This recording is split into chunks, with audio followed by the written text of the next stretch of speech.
I can still remember the way Sarah used to look at me, as if I were a stepping stone, someone she used to make herself feel better. At the time, I didn't notice it, too wrapped up in the idea of love, in the idea of us. She was the center of my world, and I believed that if I just tried harder, if I gave more of myself, it would all be enough for her. But it never was. Looking back now, I see it clearly. I was weak. Too desperate. Always trying to prove my worth to her, to everyone. Always saying yes when I should have said no. She would belittle me without even realizing it, at least, that's what I told myself. Or maybe she did know. It didn't matter. All that mattered was that she was the sun, and I was just the shadow. I shake my head now, thinking of all the times she'd compare me to her friends, to her colleagues, guys who were more successful, more ambitious, more everything.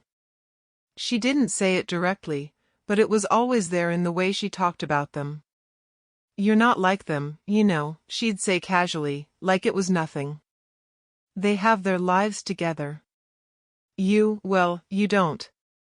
At first, I'd laugh it off, trying to brush it aside. But I could never escape the sting of her words.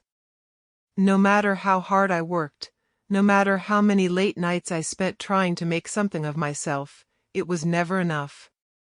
And I felt it. I felt it in every conversation we had, in every glance she gave me when we were with her friends. She'd tell me I was too sensitive, that I needed to lighten up. But I never really knew how to lighten up. I wasn't like them. And deep down, I knew she wasn't really in love with me. She was just using me to fill the gaps in her life. I wanted to be her hero. The one who was always there, the dependable one. But I wasn't the one she wanted.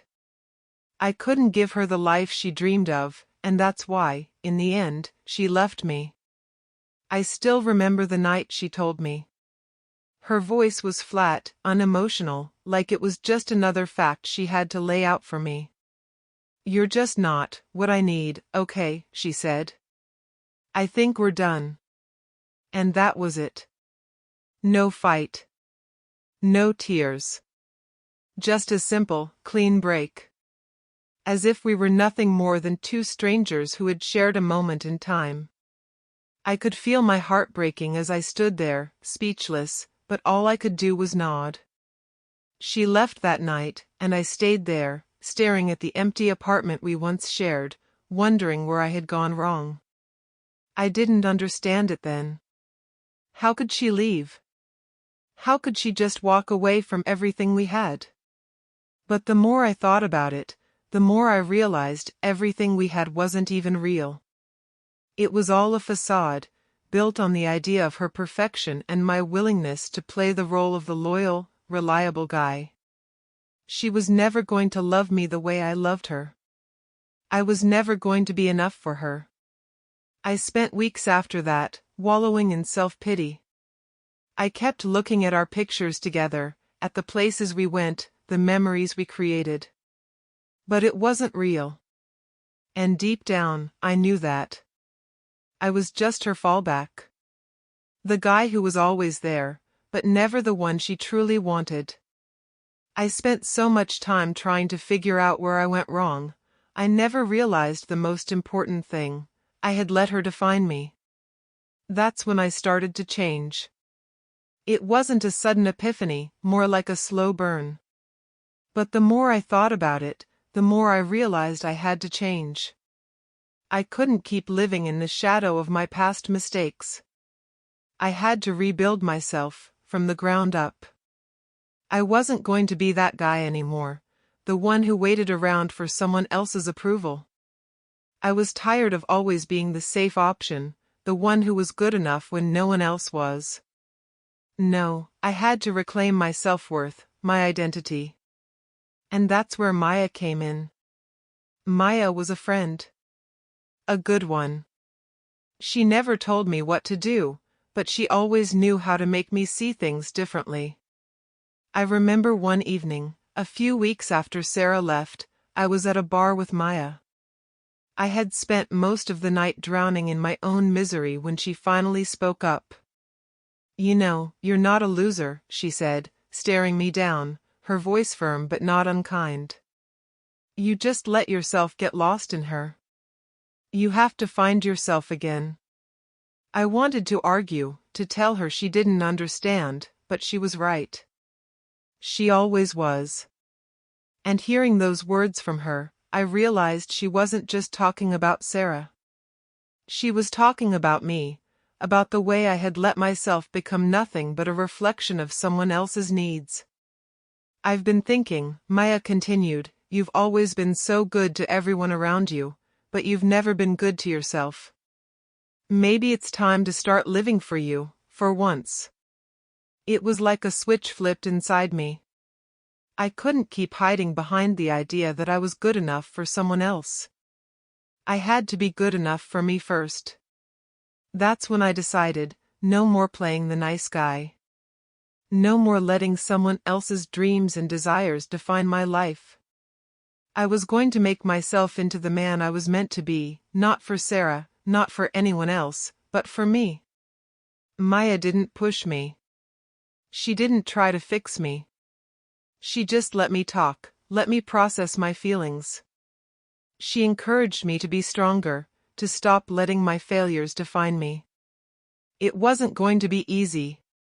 I had so many years of weakness to overcome, so many insecurities I needed to bury. But for the first time in a long time, I felt like I had a chance. I wasn't going to let Sarah's departure be the end of me. It was just the beginning. I still didn't know what the future held, but I knew this: I was going to build myself back up. I was going to become someone who didn't need to be validated by someone else's love or approval. I would create my own success, my own worth.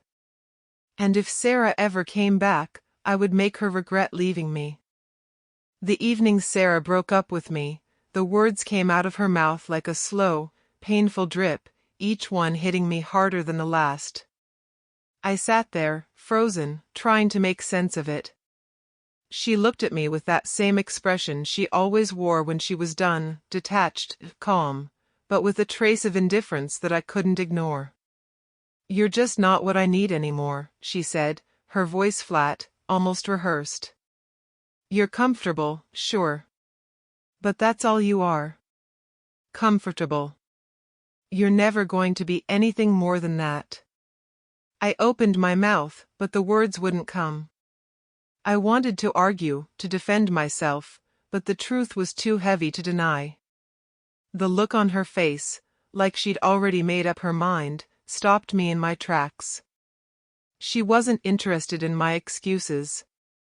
She wasn't interested in my dreams, my plans, or my love. She was already gone. "You'll never amount to anything," she added, almost casually. "I need someone who's more ambitious. Someone who can keep up with me." Ambitious. I heard that word, and it dug into my chest like a knife. Ambitious. As if I didn't try hard enough, as if everything I did for us wasn't enough. But no matter how much I wanted to argue, to tell her how much I cared, how much I loved her, I could see it in her eyes, she wasn't listening. She was already done with me. "I don't want to be the guy who's always just here," she continued, her eyes not meeting mine.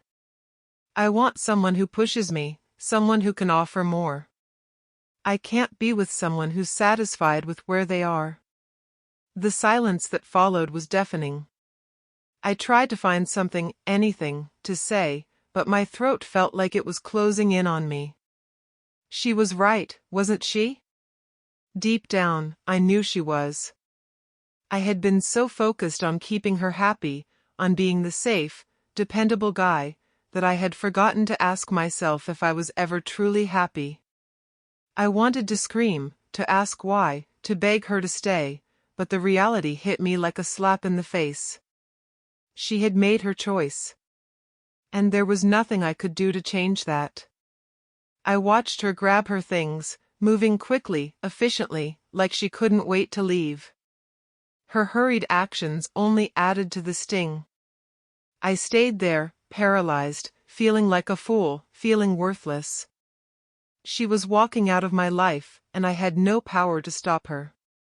"Goodbye, Adam," she said over her shoulder, her voice light, almost dismissive. And just like that, she was gone.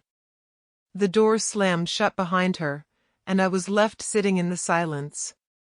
For a moment, I just sat there. The room felt smaller, colder. I didn't know how long I stayed there, but it was long enough for the weight of it all to settle in. I had just been rejected, not just by her, but by the person I had molded myself to be for her. I had been so focused on loving her, on trying to be the perfect guy, that I forgot to love myself. My chest tightened, and for the first time, I felt something other than sorrow. It wasn't sadness, not this time. It was rage. Pure, undiluted rage. I felt like a bomb had just gone off inside me, and I was left in the rubble of everything I had allowed myself to become.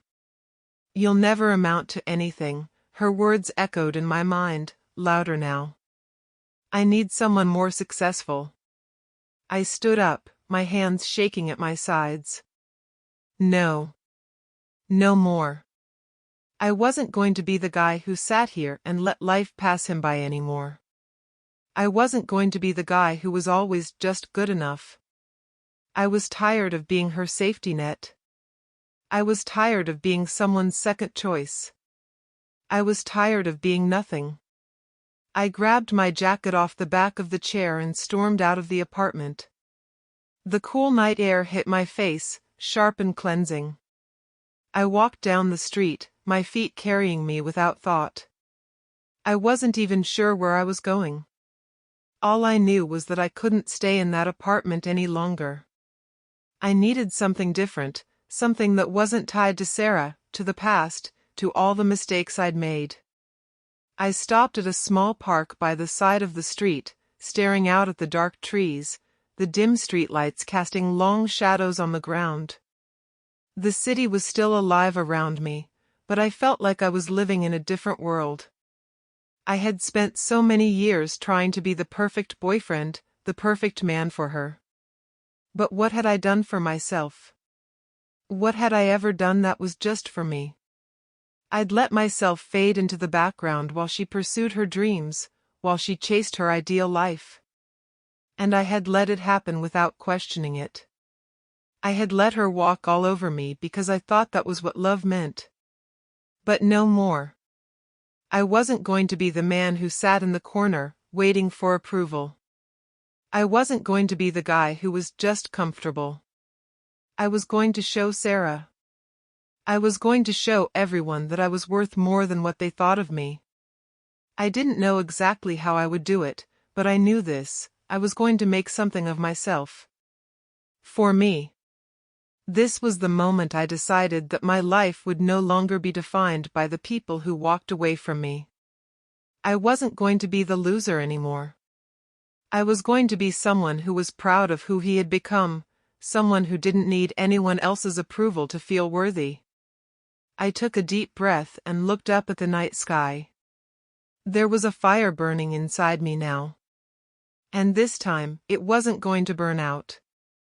It's hard to describe the feeling of having nothing but a shattered version of yourself to work with.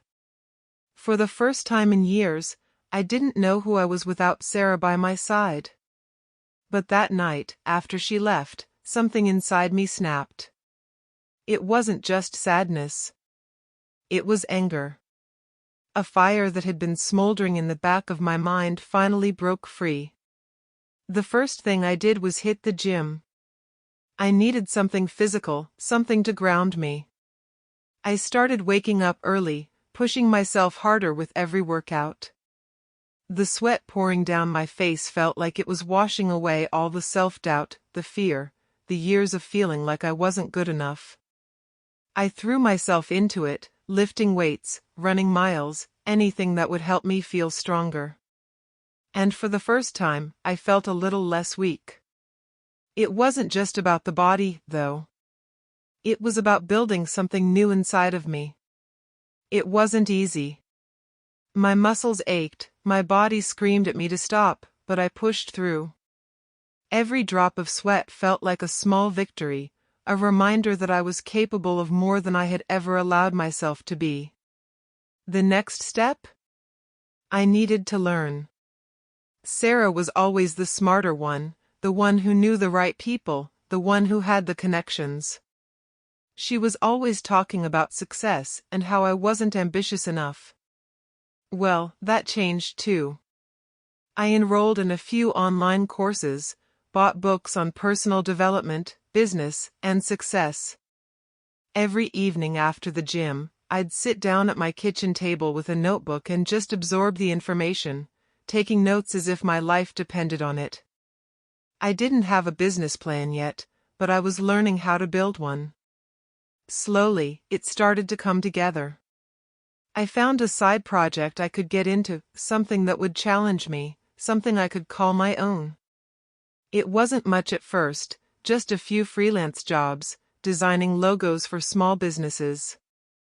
But every time I finished a project, it felt like a piece of my old self was coming back.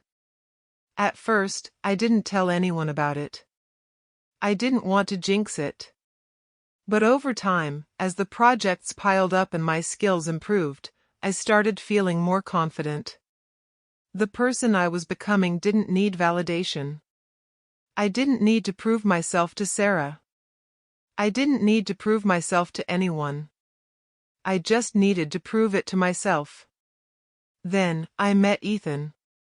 He's my older cousin, always been a bit of a mentor to me, but I never really listened until now. We'd sit down for drinks sometimes, and I'd tell him what I was working on. He'd smile and nod, but this time he said something that hit me like a ton of bricks. You've got to stop waiting for someone to hand you the keys to success, Adam. You've got to build your own damn door. I laughed, but it was more of a nervous chuckle than anything else. The truth behind his words hit me hard. He'd always been this self-reliant figure in my life, and hearing him say it made me realize just how much I had been relying on others, not just Sarah, but anyone who could give me a glimpse of their own success. I didn't want to keep being the guy who just followed someone else's path. I had to create my own. You think you're not good enough? Ethan asked, leaning in with a raised eyebrow. Of course, you're good enough.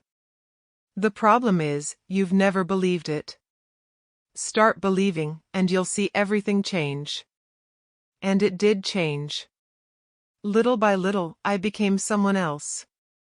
My mornings were filled with workouts, my afternoons with learning, and my nights with planning my future. But it wasn't just the routines that were changing. It was me. I was learning to trust myself, to make decisions for myself. For the first time in a long time, I wasn't waiting for someone else to give me a chance. I was taking it. Then came Lena. I met her at a networking event, of all places. She was sharp, confident, and talked business like it was second nature. At first, I thought she was just one of those people who seemed to have everything figured out. But when we started talking, she said something that caught me off guard. You know, networking isn't about being fake. It's about finding people who challenge you, who help you grow. And if you don't find those people, you'll stay stuck. I had never really thought about it that way before. Lena wasn't just interested in making small talk or exchanging business cards. She wanted to build something meaningful, to create connections that actually helped both people grow. I was in awe of her confidence, her ability to navigate a conversation, her way of listening and giving advice. Over the next few months, Lena became more than just a connection.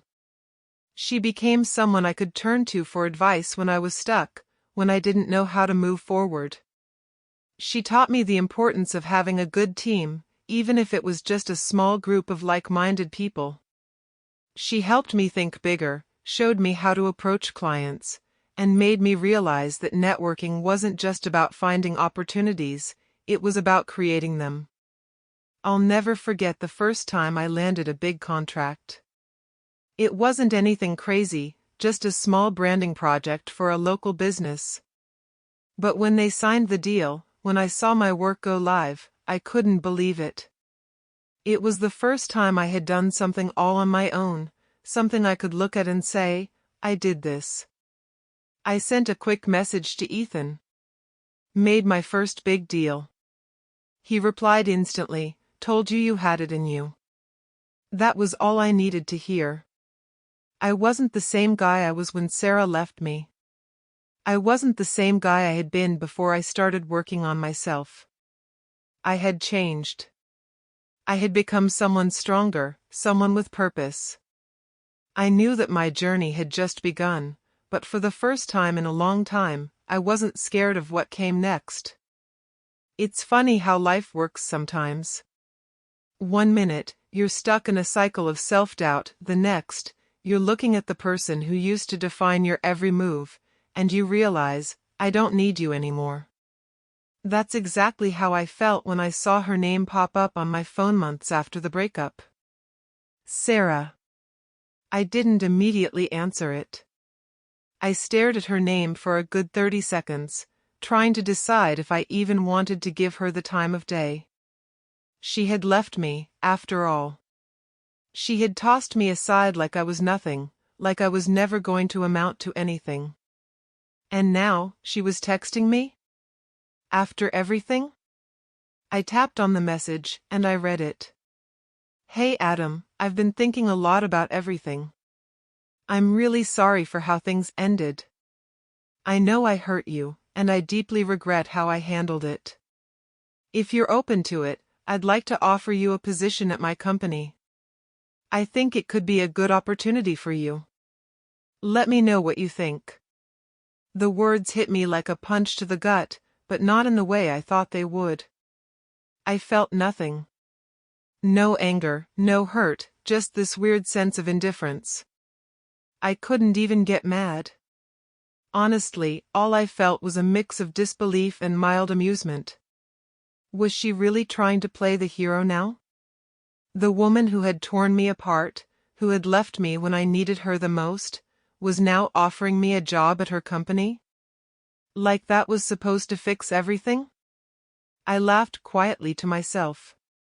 Really, Sarah? I muttered under my breath. I took a deep breath. I didn't owe her anything. In fact, I was the one who had moved on. I was the one who had worked hard to get where I was. I was the one who had built myself from the ground up, brick by brick, and now she thought she could just waltz back into my life and fix everything by offering me a job. I wasn't that guy anymore. I tapped out a message, my fingers moving with a calm confidence I hadn't known I was capable of until now. I didn't need to prove anything to her. I wasn't going to beg for closure, and I certainly wasn't going to accept a handout from her. Thanks for the offer, but I'm doing just fine on my own. I've got a plan now. I'm better off without your help. I didn't sugarcoat it. No, maybe we can talk sometime, no, let's catch up. I didn't need any of that. What had we even been before? Nothing. She was just a chapter in my life that was closed, and I wasn't about to reopen it. The seconds felt like hours as I stared at the message, my finger hovering over the send button. I thought about her. I thought about how she used to look at me, like I was just a temporary placeholder in her life. And now, here she was, trying to come back in as if she had a right to anything. I hit send, then set the phone down on the table. My phone buzzed almost immediately. I picked it up, half expecting an angry reply, maybe a rant about how ungrateful I was, but it was the opposite. She actually apologized again, this time with a longer message. I know things ended badly between us, but I never meant to hurt you, Adam. I was just trying to do what was best for me. I don't expect you to forgive me, but I wanted to offer you this. I'm really sorry. I read it twice, and then I just didn't care. It wasn't about the apology anymore. It wasn't about trying to make me feel better or seeking my approval. It was clear now that she had offered me that job as a way to ease her own guilt. She wasn't offering me a chance to grow or to help me, she was offering it because she needed it. She needed to feel like she had done something to make things right. And I wasn't about to let her do that on my terms. I felt good. Really good. Not because I rejected her, but because I realized that I didn't need her approval.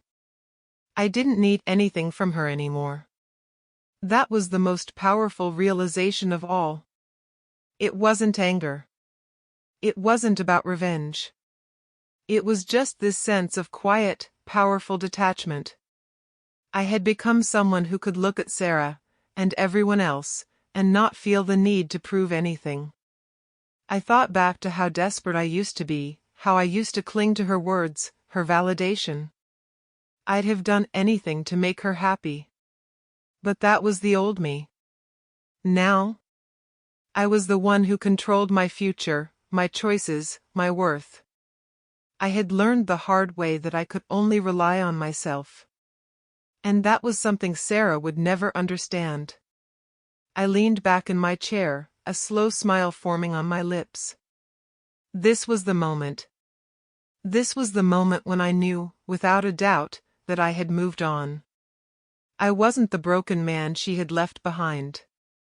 I wasn't the man who couldn't stand on his own 2 feet. I was the man who had rebuilt himself, piece by piece. And now, I was the one in control. My phone buzzed again, but this time, I ignored it. I had nothing left to say. I had nothing left to prove. For the first time in a long time, I felt free. I never thought I'd be the type of person to check someone's social media. Honestly, I didn't care much about Sarah anymore, but one afternoon, I found myself scrolling through Instagram, and there it was, her face, smiling for the camera, the same smile I once thought was meant for me. It was like a reflex. I didn't want to, but I couldn't stop myself. Her posts were still full of the same facade, pictures from trips, nights out with friends, the occasional photo of her with her new boyfriend. On the surface, everything seemed perfect. She was thriving, or at least she was trying to convince everyone that she was. The problem was, I knew better. I knew what it was like to try and look happy when everything was falling apart on the inside.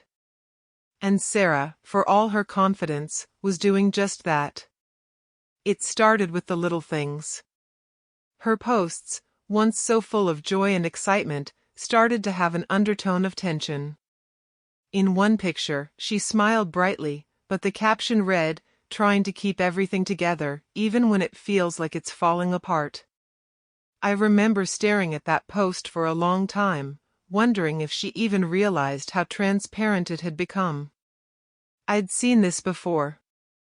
The cracks, hidden beneath the perfect image, the desperation to maintain a life that wasn't even real. Her relationship with Lucas, the guy she left me for, was crumbling. I could see it in the way she posted pictures with him, always emphasizing how happy they were, but the vibe was different now. The affection seemed forced. They didn't even look like they were in love anymore. One day, a mutual friend of ours, Amy, casually mentioned to me that Sarah and Lucas had been arguing constantly. It was weird hearing it, Sarah, always so in control, now struggling with someone who wasn't supportive of her.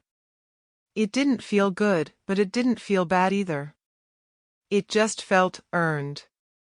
At first, I didn't know how to feel about it. Part of me wanted to feel sorry for her, but the other part of me didn't. It was hard to sympathize with someone who had crushed your heart and walked away so easily. But at the same time, I knew I was no longer that guy. I wasn't the one begging her to come back. I wasn't the one who needed her in my life. I had my own life to focus on now.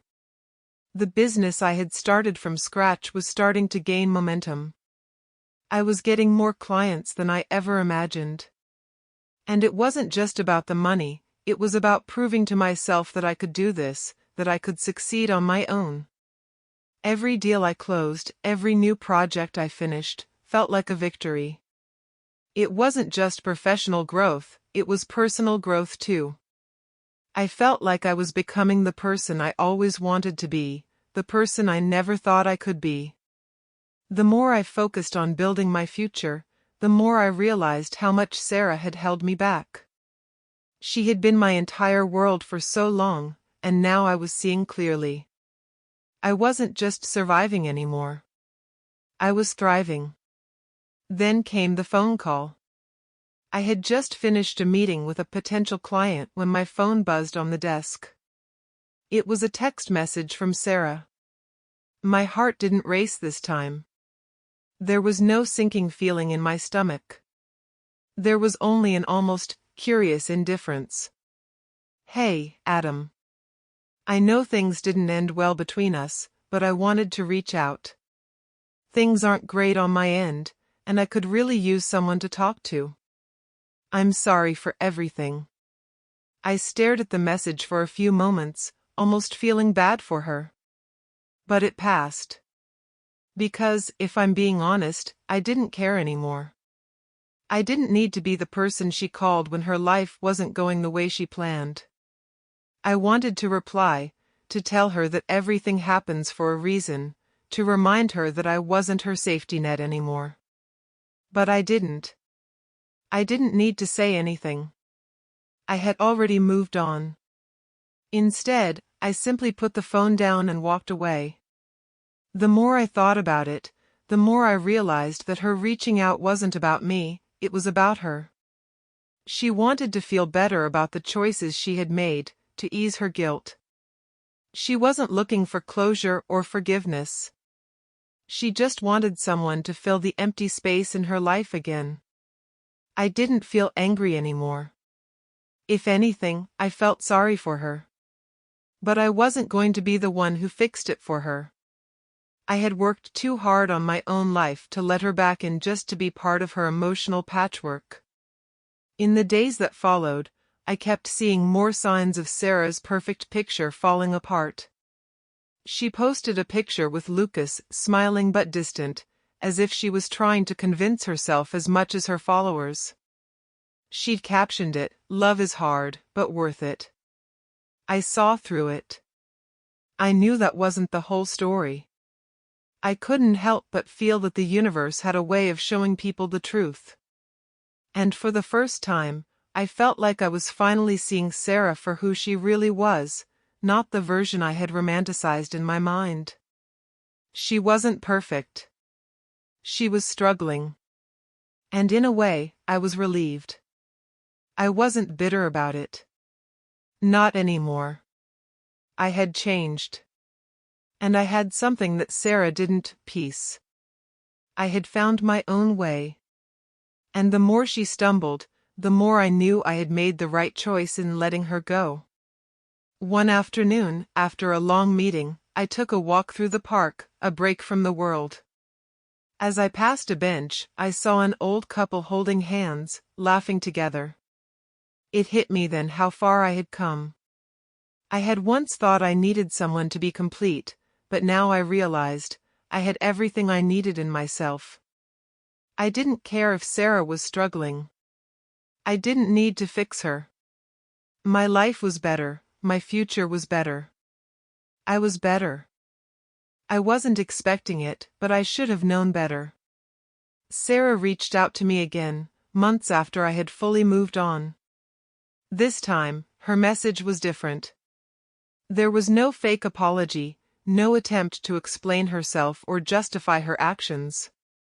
This time, there was raw honesty in her words. And as much as I wanted to just ignore her, I found myself opening the message anyway. "Hey Adam, I know I've hurt you, and I'm sorry. I was wrong about a lot of things. I thought you'd always be stuck in the past, but seeing you now, I can see I was wrong. Things aren't as perfect as I thought. My life, my relationship, it's falling apart. I've been thinking a lot about everything we had. And I know I'll never get it back, but I wanted to tell you that I regret how I treated you. I sat there for a long time, staring at the message. My initial instinct was to feel anger, to type out a quick response telling her everything I had been holding back. The old me would have done that. But the new me? The person I had become? I wasn't angry. I wasn't going to let her make me feel small again. I let out a breath, a deep, steadying one. Sarah thought I'd always be the same guy she left behind, the one who would chase after her, beg for her attention, try to win her back. But that wasn't me anymore. After a few moments, I typed back a simple reply. You're right. I'm not the same guy. But I'm not the person you think I am either. I didn't expect her to reply quickly, but she did. She was desperate, I could hear it in her words. I never wanted to hurt you, Adam. But I think I've made a mess of everything. I need someone who can understand me, who can be there for me the way I need. But I don't know if I can do it anymore. I feel so lost. I read the message again. It was full of regret, full of her self-inflicted pain, but it wasn't about me anymore. It was about her. She was unraveling, and for the first time in this entire mess, I didn't feel sorry for her. I didn't want to fix things for her. I called her. It rang twice before she picked up. Adam? Her voice was soft, but I could hear the uncertainty, the fear. I didn't expect you to actually answer. I thought you'd be angry. I'm not angry, Sarah. I'm not sure I even care enough to be angry anymore. There was a long pause on the other end of the line. I could almost hear her processing the words, the way they stung. Adam. She sighed, but it wasn't a sigh of relief. It was a sigh of defeat. I was wrong about everything. About you, about us. I thought I could leave and find something better, but I realize now that I was just running away from my own problems. I thought I'd be happy with him, but I'm not. I stayed silent. There was nothing to say. She was finally seeing what I had seen for months.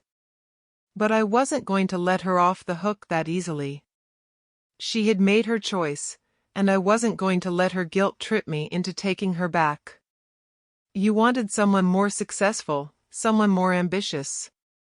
You didn't want the guy who would stay at home, who was content with less. But look at you now, Sarah.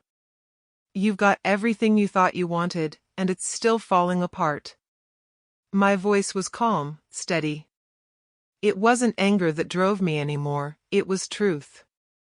You wanted me to be something I wasn't. You wanted me to be someone I didn't even know how to be. And I was trying to be that person for you. But I lost myself in the process. She was quiet for a moment, the weight of my words settling between us. I wasn't sure if she had ever really listened to me before. She had always been so sure of herself, so confident that she knew what she needed. But now, there was a crack in that confidence. A crack I had been waiting to see for months. I thought I could do better. But I was wrong. I see that now. I was wrong to leave you. You're not the person I thought you were. You've changed, and I see it now. You're not the guy I left behind. I wasn't sure what to say. Part of me wanted to scream at her for everything she had done. For thinking that I was nothing. But the bigger part of me just felt calm. I was done chasing after her approval. Done waiting for her to finally come around. Sarah, I said softly, my voice steady, I'm not the same man you left. And that's not just about me. It's about what you never saw in me. You never saw my worth until it was too late. Another silence fell between us. And this time, it wasn't uncomfortable. It wasn't the kind of silence I used to dread. It was the silence of clarity. The silence of understanding. Do you regret it? She asked, her voice almost a whisper now. I took a deep breath. I don't regret anything that's led me to where I am now. I had to let go of you to find myself again. And I don't need your approval, Sarah. I never did. There was a slight tremor in her voice when she replied, I thought I'd be able to fix it, Adam. I thought I could fix everything. I know, I said, my voice not cold, but firm. But you can't fix something that was never broken. You were always the one who was running. Her breath hitched. I'm sorry. I didn't answer right away. The truth was, I didn't need to hear an apology. The man I was now didn't need her to fix anything. She couldn't change the past. And I had already moved forward. For the first time, I felt no desire to drag this out. There was no anger left, no bitterness. Just a quiet sense of finality. Goodbye, Sarah. The line went silent, and I felt a weight lift off my chest. I wasn't angry. I wasn't sad. I was free. I hung up, staring at the phone for a moment, realizing that this was it. I had done it. I had let go of everything that had held me back. The past was over. I wasn't the man Sarah thought I'd always be. I was the man I chose to become. And that man didn't need her anymore. It's strange how life has a way of evening things out, like the universe finally delivering the karma we deserve when we least expect it. I'd been following Sarah's life from a distance, watching the carefully curated pictures and posts on social media, the ones that were meant to convince everyone, and maybe herself, that everything was perfect. But perfection, as I had learned, is a myth. One evening, as I scrolled through my phone, I saw a post from Sarah. This one wasn't like the others. The usual smile, the usual everything is amazing vibe, was gone. Instead, she was sitting at a bar, a glass of wine in her hand, her face tired and her eyes hollow. The caption read, "Sometimes, even the perfect picture fades." I didn't know what had happened, but the message was clear. Things weren't going well for Sarah.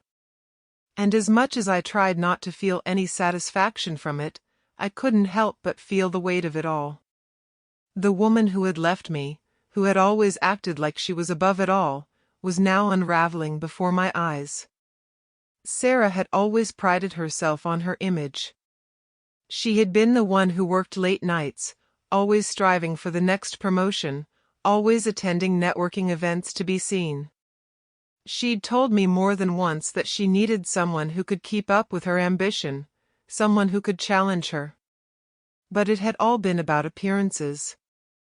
About how things looked, not how they felt. I had been content just being myself, content to work my way up slowly, but I wasn't good enough for her. She wanted someone who could match her success, someone who could impress the right people. But now, I could see it clearly, her obsession with success had cost her everything. Her relationship with Lucas, the guy she'd left me for, was falling apart. I'd heard through a mutual friend that they'd been fighting constantly. He wasn't what she thought he was. He didn't have the ambition she craved, and he couldn't give her the emotional support she needed. Funny how things worked out, isn't it? All those years I spent trying to prove my worth to her, and now I was seeing the reality of what she had chosen. But while Sarah's life was crumbling, mine was taking a turn for the better. My business was growing faster than I had ever imagined. I had clients, contracts, a future. I was doing it on my own. There was no one standing in my way now. No one telling me I needed to be more or less. It felt good.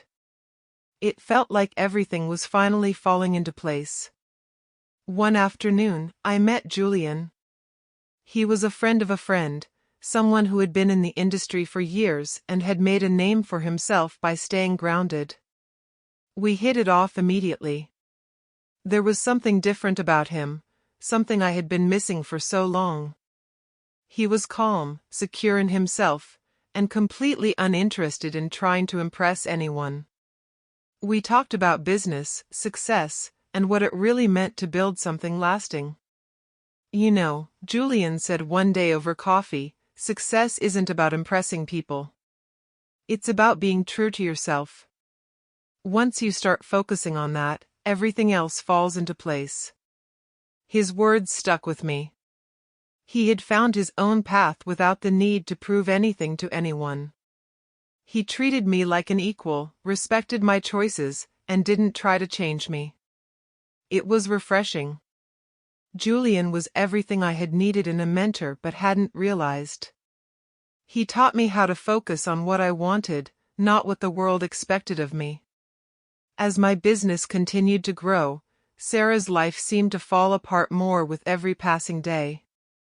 She posted less frequently, and when she did, it was always about something surface level, yet another picture of her pretending to be happy with Lucas, though their relationship had clearly deteriorated.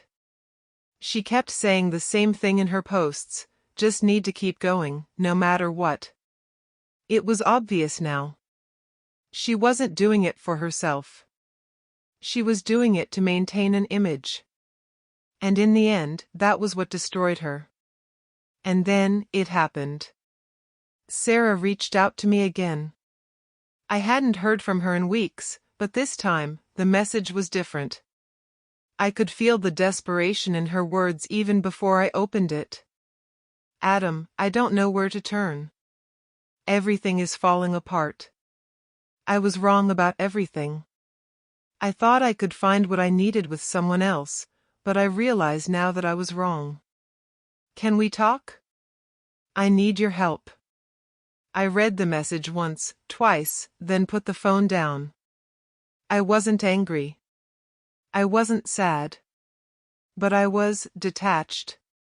Sarah had always been so sure of herself, so sure that she knew what she needed. But now, she was the one asking for help. And the worst part was that I didn't feel bad for her. I felt nothing. A few days later, she called. I let it ring a couple of times before I answered. Adam? Her voice cracked slightly. I know I've messed up. I don't know what to do anymore. I need someone to help me find my way. It took everything in me not to laugh. I had been the one needing help when she left me, and now she was the one who couldn't find her footing. Sarah, I'm glad you've realized you made a mistake, but I'm not the person you can turn to anymore. I'm not the one who can fix things for you. There was silence on the other end of the line. I could almost hear her struggling to process the words. I thought you'd always be there, she said softly. You thought wrong, I replied, my voice calm, steady. You walked away when I needed you, and now, I'm not the same person I was. I've built something on my own. I don't need anyone to help me anymore. Her breath hitched, but I couldn't bring myself to feel sympathy. I'm sorry, Sarah. But I can't help you now. Not anymore. I see, she said, her voice so small, so defeated. I was wrong. About everything. I was wrong about you. I didn't respond right away. I wasn't angry, but it was hard not to feel the weight of the realization. She was finally seeing the truth, but it was too late. The man she had left behind wasn't coming back. The person I had become was far beyond the one she had walked away from. I hope you find what you're looking for, Sarah, I said calmly, before hanging up. And that was it. The last chapter. The final closure. I didn't feel a rush of triumph or victory. It wasn't about winning. It was about peace. I had built my life on my terms, and Sarah's downfall had nothing to do with me. It was her choices that led her here. It was her obsession with image and status that cost her everything. And as I stood there, feeling more grounded than I ever had before, I realized something. I wasn't just a man she had left behind. I was the man who had rebuilt himself from scratch, and now, no one, not even her, could take that away from me. I never thought I'd be here again, standing in front of Sarah, the woman who once held the power to shatter me with a single word. But here we were, and I felt nothing but the quiet hum of peace in my chest. There was no anger, no regret, just a profound sense of clarity. She had called me, again. I wasn't sure what she expected this time. Maybe she thought she could win me back with an apology, or maybe she just wanted someone to tell her that everything would be okay. But whatever she wanted, I knew one thing for sure: I wasn't that person anymore. I met her at a small cafe near her apartment, the place where we used to go when things felt easier, when we were pretending that everything was fine. But now, as I sat across from her, I saw the cracks in the perfect image she had worked so hard to maintain. Her eyes were red, puffy from crying. She didn't look like the confident, self-assured woman I once knew. She looked broken. And honestly, it didn't feel like sweet vindication to see her like this. It just felt like the end of a long, painful chapter. "I didn't think I'd ever see you again," Sarah said softly, her voice strained, like she was holding back tears. Her hands trembled as she clasped them together on the table. But I couldn't stand it anymore. I couldn't keep pretending I had it all together when I don't. "I'm not happy, Adam. I'm not happy at all." I leaned back in my chair, watching her closely. Her words were raw, desperate. It was clear now that she had come to terms with the fact that she had lost more than just a relationship. She had lost the person she needed most. And that realization was eating her alive. "I was wrong, Adam," she continued, her voice barely above a whisper. "I thought I could have everything. I thought I could have the success, the life, the perfect image, and I thought I could just leave you behind. But it's not enough. I'm empty. I feel empty." I listened, but I didn't interrupt. For a long time, I had been the one pleading, trying to make her see that I was worth something. But now, it wasn't my job to fix her. This wasn't about me trying to get her back. This was about me seeing who she really was, and who I had become because of her. "I was so scared of being ordinary," she said, her eyes meeting mine for the first time. "So scared that I would be stuck in a life where nothing ever changes. I thought you were just comfortable. But I see now that I was wrong. I wasn't afraid of you, Adam. I was afraid of being with someone who didn't have everything figured out. I wanted more, and I thought I could find it elsewhere. But I lost you, and I can't get you back." Her words hung in the air, thick and heavy.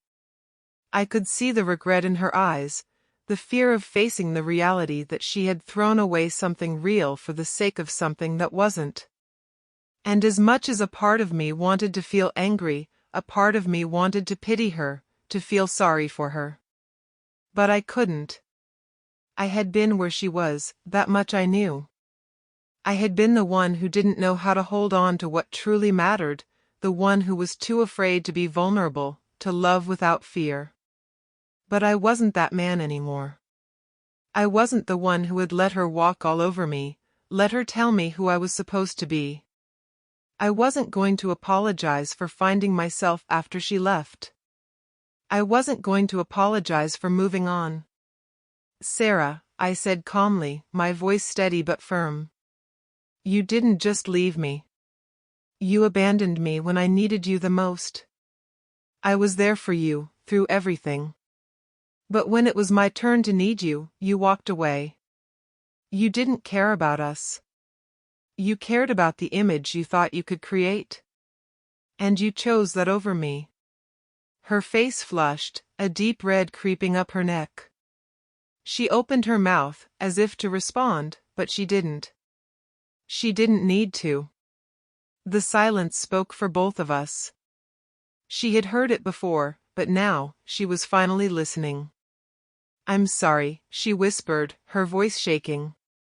I didn't realize what I had until it was too late. I thought I could make it all work, that I could have it all. But I was wrong. I nodded, but I didn't feel sympathy. I didn't feel the need to console her or tell her it was okay. It wasn't okay. What we had, what we could have had, was gone. And I couldn't go back and change that for her. You made your choice, Sarah, I said softly. And now, I'm living with the consequences of mine. But I'm not looking back. I've moved on. And you should too. She looked at me then, really looked at me, and I could see it, the truth, in her eyes. She had thought she could replace me. She had thought she could walk away and find something better, something that would make her feel more fulfilled, more successful. But in the end, it was never about the image. It was about her own fear. Fear of being ordinary. Fear of being real. I thought you'd always be waiting for me, she said quietly, almost as if she was talking to herself. I thought I could always come back, and you'd take me in. I didn't say anything at first. I just looked at her. And in that moment, I realized something. I wasn't the person she left behind. I wasn't waiting for her to come back. I wasn't the guy who would always be there when she needed someone. I had moved forward. And I wasn't going to go back. I'm sorry, but no, I said, finally breaking the silence. I'm not waiting for you anymore. And I'm not going to fix you. You've got to do that yourself. She didn't reply right away. She just sat there, her hands trembling on the table. I didn't feel the need to say anything else. There was nothing more to say. I stood up slowly, feeling a sense of finality in my bones. For the first time in a long time, I didn't feel the weight of Sarah's presence holding me back. I wasn't the man who had begged for her love, the man who had let her define his worth. I had become someone else. Someone stronger. Someone who had learned to choose himself, his future, his worth. I'm leaving, I said, my voice steady. Take care of yourself, Sarah. And with that, I walked away. It wasn't about revenge. It was about growth. About becoming the person I always knew I could be. I wasn't just living for myself anymore. I was living for the version of me who had been lost, who had been ignored, who had been abandoned. And for the first time, I felt completely free. It's strange, looking back at how much I've changed. There were times when I never thought I'd make it past the pain. The nights when I couldn't sleep, the mornings when I had to force myself out of bed, wondering what the point was. But now? Now, I don't look back with regret. I look back and see it for what it was, the catalyst for something bigger, something better. I've learned something about pain. It's not something you can run from. You can't avoid it, and you can't fight it forever. But you can learn to live with it, to let it shape you, to make you stronger. I didn't know it at the time, but that pain, losing Sarah, watching her walk away, the life I thought I had falling apart, was just the beginning. And now, it feels like a distant memory, one I've finally put to rest. I spent so much time thinking about what I could have done differently, about how I could have been the person she wanted me to be. But the truth is, I was never going to be that person. And I'm glad I wasn't. The real victory wasn't about proving her wrong, or showing anyone that I was worth something. The real victory was proving it to myself. That I was strong enough to stand on my own. That I was capable of becoming the person I wanted to be, not the person someone else wanted me to be. I think back to all the late nights, the hours I spent building my business, learning new things, taking risks. The pain and the struggle made every small success feel like a triumph. The deals I closed, the clients who believed in me, the friends who supported me, all of it felt like it was mine. I had earned it. And no one could take that away from me. My phone buzzed on the table, pulling me out of my thoughts. I glanced at the screen, seeing Sarah's name again. For a moment, I hesitated. But then, I remembered how many times I had been consumed by her, by what she thought, by what she needed. I didn't need her anymore. I didn't need her validation. I didn't respond to the message. I didn't even feel the need to open it. Sarah was still living in the past. She was still caught up in her regrets, trying to make sense of the choices she had made. But I wasn't going to be part of that anymore. I wasn't going to let her regrets weigh me down. Instead, I focused on the life I had built, on the future I was creating. My business was thriving, and I had the kind of friends and mentors who respected me for who I was, not for what I could give them. I was respected, not because I was perfect, but because I had worked for everything I had. Julian, the man who had helped me along the way, was still a big part of my life. He reminded me constantly that success wasn't just about what you could achieve, it was about what you could become. And I had become someone I was proud of. Someone who knew his worth. Someone who didn't need to rely on anyone else's idea of success to feel validated. I took a deep breath and looked around my office. The view of the city was beautiful, the hustle and bustle of life outside mirroring the way I felt inside. I had come so far. I had become the man I was meant to be. And Sarah? She was still stuck in the past, still trying to fix something that was never broken. I could see it in the few posts she still shared on social media. The captions were always so forced, like she was trying to convince herself that everything was okay. It wasn't. And she knew it. But I didn't care anymore. The woman who had left me behind was still trying to fix her own mistakes, still trying to hold on to a version of herself that didn't exist anymore. I wasn't part of that version. I was part of a new chapter, one I had written on my own. I walked out of my office, closing the door behind me. The day was fading into evening, the sky painted with soft shades of orange and pink. It was a beautiful sight, one I didn't want to miss. The world was moving forward, and so was I. As I walked through the streets, I thought about everything I had learned. The journey had been long and painful, but it had led me to this point. To a place where I could stand tall, where I could look forward and not back. I had built a life that was mine. A life where I didn't need anyone's approval, where I didn't need to prove anything to anyone. I looked up at the sky, feeling a sense of peace wash over me. It wasn't about the past anymore. It was about who I had become and who I was going to be. I didn't need Sarah. I didn't need anyone from my past. I had everything I needed right here. And as I walked forward, I knew one thing for sure, I was complete.